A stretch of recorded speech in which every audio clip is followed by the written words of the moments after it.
Hey everyone, Chris here, the RC Geek, coming to you from the shop, and today we're taking a look at the Freewing MiG-29. This is a really nice big model. Comes out of the box, looks fantastic. They've got the digital camo on here, which is really cool, and it's a twin 80mm EDF. Now the size is extremely impressive. They've got really nice scale landing gear, which I really appreciate, and the cockpit is most all hardened plastic in there, so the likelihood of gatoring is much less likely. I do wish the pilot was a little bit bigger, but that's another story. So anyways, with respect to the assembly itself, the airplane went together quite simply. It's really large, comes in a really large box, but it's broken down into the major components, right? You do have to glue the forward nose section on, and that starts first, and there's 4 clips that you also have to glue once you've attached the nose to the airframe. I used foam tack here, and so just simply apply the foam tack to the 2 sides, touch the 2 together, pull them apart, let it set briefly, and then push it on for the final gluing. And then I glued the clips on with the foam tack as well. There is a wood plate that goes in the nose. I highly recommend putting that in because that does help strengthen that joint there. And also, if you're using smaller capacity batteries, that's where you can place the batteries further forward. So once you glue the nose on, it goes on to the tails. You insert the pivot rod, cinch that down with 2 screws, and then you slide the horizontal tail in place, and then it's just held in place with a collar. And make sure you've got everything tight there, so that there's no lateral play in the tail at all. And then from there, dorsals, and so those just screw into place. They fit really easily. One thing about the horizontal tails, this came from the first batch. They sent out replacement servos. I'm assuming if you're getting one of these in the newer batches, you won't have to replace the servos, but in my case, I ended up ultimately putting in 2 high-tech D85 digital servos because I didn't want to have any concerns at all on the elevator servos at all. So just keep that in mind. I do think that the servos for the tails are a bit marginal. This is a really large airplane.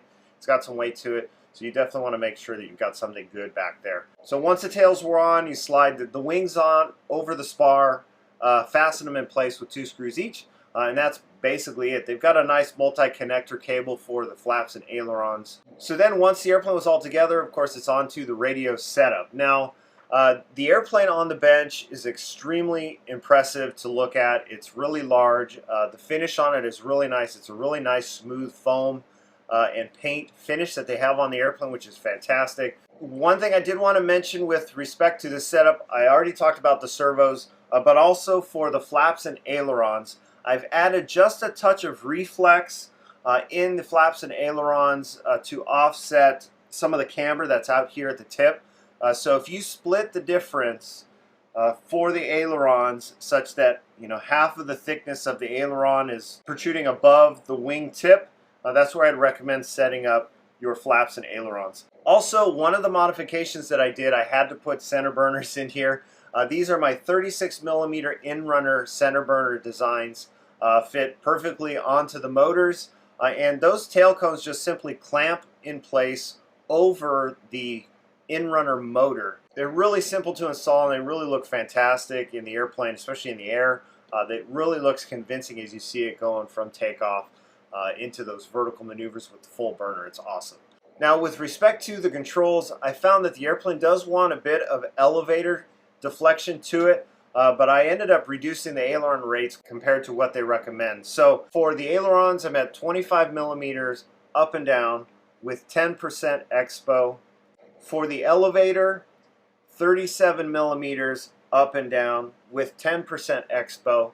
And I want to note that there's about a 3 to 4mm up elevator deflection for trim. If you place the CG at the location they recommend, you are going to need a bit of up elevator, and they do mention that in the instructions as well. And then for the rudder, 45mm left to right with 25% expo, and that's to help desensitize the steering. And then for the flaps, 22mm for the mid and 40mm for the full flap deflection. and there's no elevator mix required on the model at all. Now, one of the things I did want to mention, when I originally set the model up, I was not happy with the symmetry of the tails with the stock servos. The geometry just wasn't working out to give me exactly what I wanted, so I ended up setting the elevators up on 2 separate channels, and then that way I could get them to exactly match perfectly. And so with respect to the CG, it's really interesting. So Freewing has provided a CG indication molded into the foam, and I found that that CG location felt about perfect to me. If you pick up the airplane with your fingertips there, you want it to be about level, and it felt great in the air. So I definitely recommend starting there. You can move back from there if you want. I wouldn't recommend going any further forward with the CG. And based on the instructions, that equates to 140 millimeters as measured from the wing root leading edge aft. You have those CG indications there in the foam. Just pick up the airplane from there. You don't really need to worry about measurements at all. So I'm using 2 Roaring Top 6S 6250 milliamp hour batteries, and those are placed as far back as I can realistically place them inside the hatch area. And so that ends up giving the CG perfectly on the airplane at that location. With respect to flying the model, guys, this is an extremely impressive flying airplane. It looks fantastic. It maneuvers much like the real airplane in the air. It just has such great presence because of the size. The performance is really scale, and you know, with the paint scheme, it actually shows up in the air pretty well, and it just looks awesome. The airplane is quick at full throttle. It's got great vertical performance, and so I've got really no complaints at all with the power system. It rolls nice and axially. It'll do point rolls, you know, anything you want. Where the airplane I found really excels is it will land beautifully. It slows down really nicely with the flaps down. It sets into a nice nose-up attitude on the approach, and it'll just sit there, and you control your rate of descent with the power, and it'll just land really nicely. Now the model does come with ordnance. I didn't actually fly it with the ordnance on, but from what I understand in terms of the pitch change or anything like that, there's not much change there. It mostly just impacts your speed. Anyways, let's take this out to the field. We'll give you guys a flight, let you see how it goes, and then we'll come back and we'll wrap this up.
Take it over.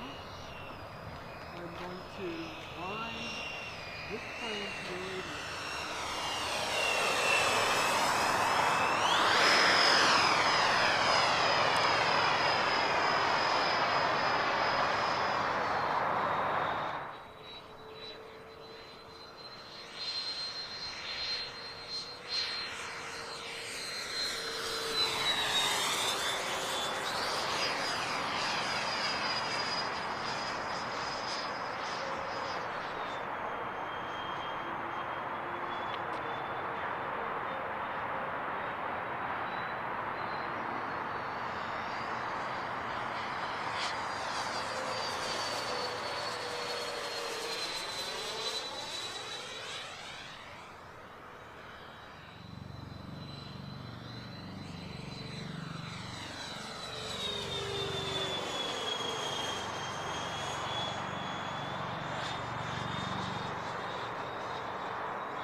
Alright guys, so there we have the MiG-29 from Freewing at Motion RC. Beautiful airplane, guys. I really like the paint scheme. The finish on it, it's really smooth. The airplane flies great. So yeah, it's been a lot of fun to have in the hangar. I'm hopeful that this is kind of the start of a trend that we start to see some larger twin 80mm airframes because they fly fantastically. Transporting it is a little bit awkward because of the size, because I like to transport things in a single piece. But I still can do it. The nose comes off, makes it easy enough to do. I slide it into my van nose first and it does just fine. That's it for this video, guys. Thanks so much for watching. I hope you found this video helpful. Don't forget to follow along on social media at the RC Geek. Subscribe. Oh, and if you're looking for center burners for the airplane, this is my 36mm in-runner design, and those are available at thercgeek.com/centerburner. Until next time, guys, I'll see you at the field. Comrade, MiG-29, too much vodka. I disappoint myself sometimes, most times. Yeah. Let's go home. It's digital. No pixels were harmed in the making of this.